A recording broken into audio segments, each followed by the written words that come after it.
hits here before it hits anywhere else. And it hits Jackson Hole, then Yellowstone. But we get it first.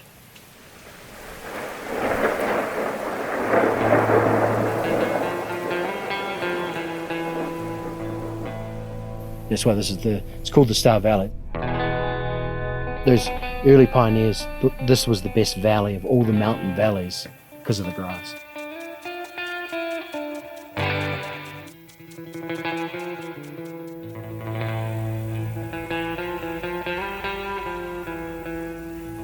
We get feedback from family and friends who go, what are you doing? What were you thinking? You know, it's like there's cattle dogs. It's in their DNA.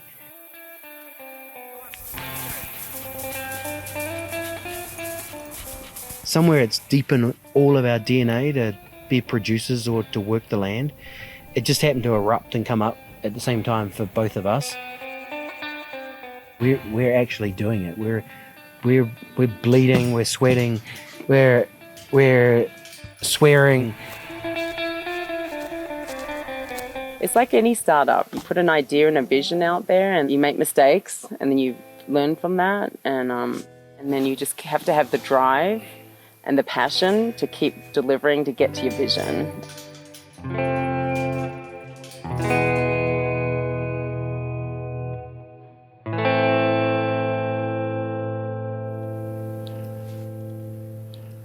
Amber figured it out. She's figured it out with, we knew Star was good. Star Valley.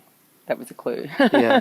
And then we wanted to do, we knew that we're getting into Wagyu and it's all about grazing cattle that actually were grass-fed. Not many folks are doing Wagyu, they're actually grass-fed. So we just thought if we put Grazing Star, that would probably sort of make it stand out. Sort of just like Rockstar, but Grazing Star. Wagyu is basically, in Japanese, it's cow. It means Wagyu means Japanese cow. Which is Kobe beef, but Kobe beef is a trademark. You can't use the word Kobe to market the meat, so they came up with the word Wagyu for outside of Japan. So it's 250 Wagyu, or Japanese cows, that were exported from Japan to the United States by a Japanese guy and a United States investor, and they put it on American soil and they got amazing results. And so they actually, the country of Japan decided to ban exporting those cows. So there was only ever 250 that ever came to this country, and they were registered. They're sort of like horses. They all have the lineage, what regions they came from.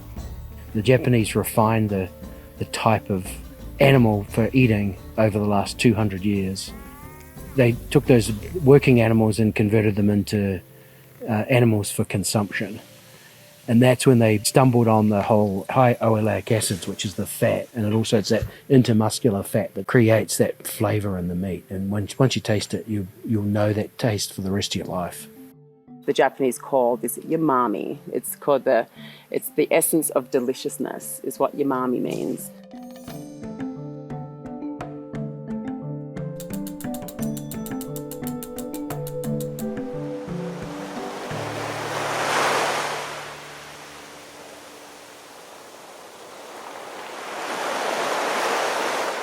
Well, Amber and I were traveling in the Cook Islands, one of the most isolated spots on the planet.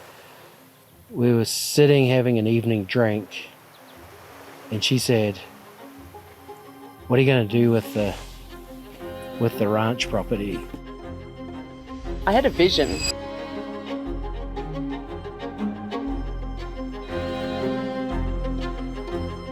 We'd had the property down here since about 2005. And I said, I'm just going to sell it. And she said, well, why don't you add to it?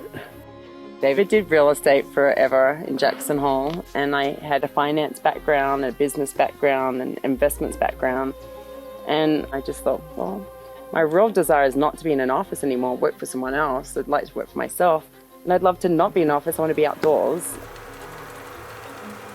So Amber's like, why don't you look around? And so I happened to be out with a friend of mine who's a real estate broker.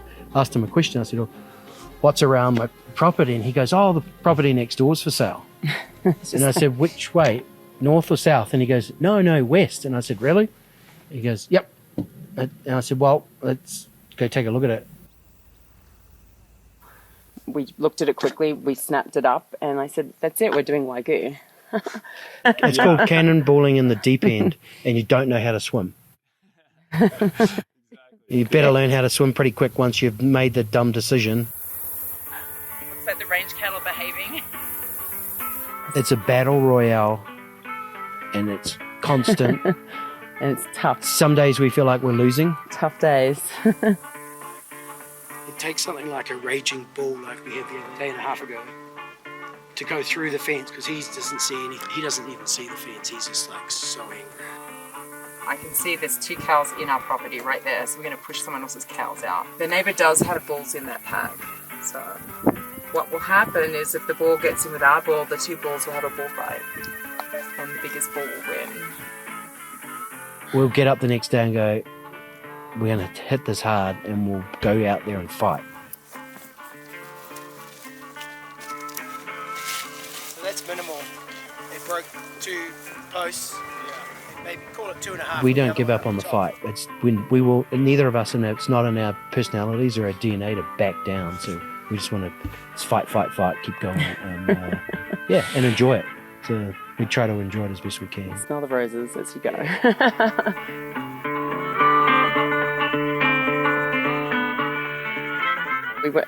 We're trying to be producers rather than consumers in society, and take that responsibility highly. In other words, like, let's do it the right way. It's our personal journey that we're doing together, and we know that it's just our turn. Being producers is extremely fulfilling. And most people would go, oh, that's just a crock. No, it's not. It's hard when you work. produce stuff it's and make something and other people can benefit from it, they get to eat it. It's very rewarding. It's extremely very rewarding. And that's why, a lot of my family and friends say, I can't believe you're doing this. This is so much hard work. And I said, that's the whole point, is to put in a hard day and then look back and see what you've created. We've both had careers working in offices and traveling and all the rest, and can find ways to make money a lot easier than this, but we don't want to do it the easy way. We want to do it the hard way and do it the right way. Who's checking you now? They're very curious, aren't they? Being well behaved.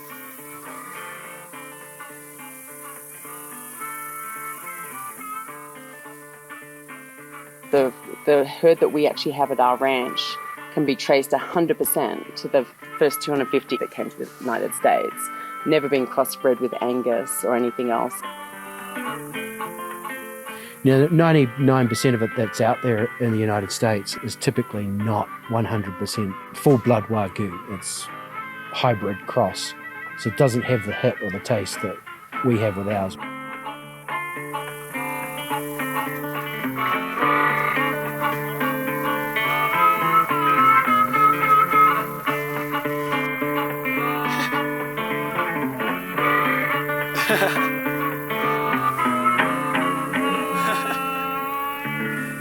I always repeat this over and over, and we repeat it to ourselves too. The 3 things that we look to not stress is in this order is ourselves, because it's our turn. It's our turn to run the property.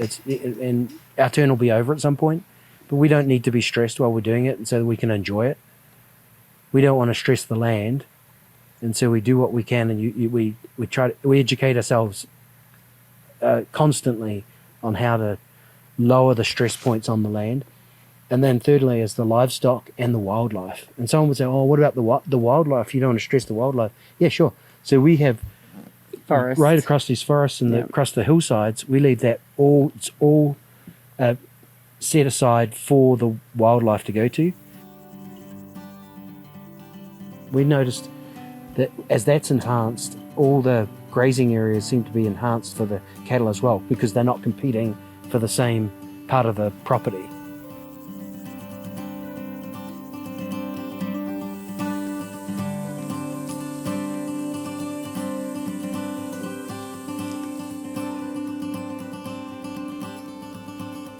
can be an ecosystem. And so I guess the new way of thinking is, you want to protect what's underneath the grass. I mean, that's number one, right? We're using electric fence, which we manually, when we say electric fence, we do hand posts. We pop them out, we set it up, and then we move the cattle into new pastures every couple of days. So they're not cutting down the grass too low, because beneath the soil is what you need to do that carbon capture. Yeah, she's good. You can touch the wire if you want. I'm not going to. Right now, it's just working fantastic. I mean, we see, Amber just said the other day, she came across a flock of birds that was like hundreds of them, right? Yeah. Just like hanging out, which she'd never seen before on the ranch. There's lots of ducks and sandhill cranes and wildlife everywhere. We've got more than enough land for the cattle. We had a mountain lion attack right in front of this greenhouse on the road. Mountain lion that's not killing your livestock. Best to just leave them alone. There's enough biomass out there, deer and elk and moose and other animals for the apex predators to feed on. They're not coming after our cattle.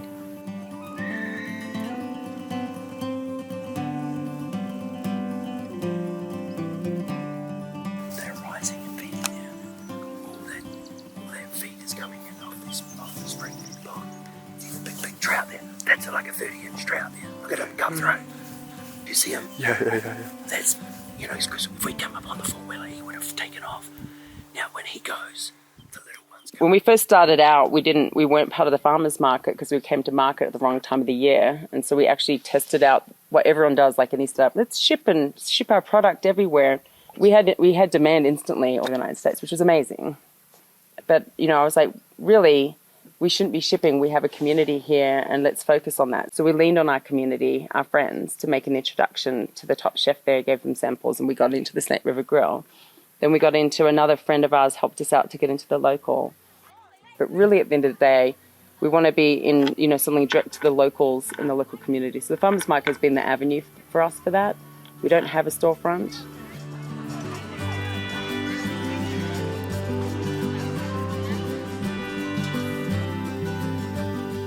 The next phase for us, though, beyond just selling, would be to have this, and a few people approached me on this, is to have, some kids and, have some type of community involvement, to be able to let kids come down to the ranch for a day and learn and listen of because we feel like we need to build a whole nother generation, not just doing engineering and things like that. It'd be nice to inspire some kids to get some dirt under their feet. So it's not just Wagyu cattle ranching, it's around building a sustainable, regenerative piece of property that we can then hopefully showcase to other folks.